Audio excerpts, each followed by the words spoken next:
ইয়াতিয়াকাল ইয়াকিন, তুমি তোমার মৃত্যু আসার আগ মুহূর্ত পর্যন্ত তোমার রবের ইবাদত করতে হবে। মৃত্যু আসার আগ মুহূর্ত পর্যন্ত তোমাকে সিয়াম পালন করতে হবে। মৃত্যু আসার আগ মুহূর্ত পর্যন্ত তোমাকে সালাত আদায় করতে হবে। ইসলামের যাবতীয় ইবাদত, ইসলামের যাবতীয় হুকুম আপনাকে মৃত্যু পর্যন্ত পালন করতে হবে।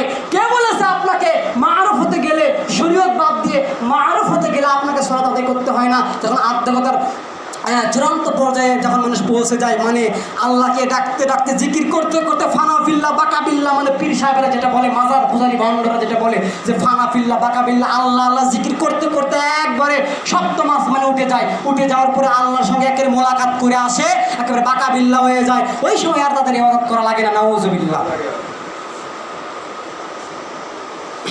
ওই সময় আর তাদের ইবাদত করা লাগে না। এটা হলো চূড়ান্ত ধরনের বেয়াদবি।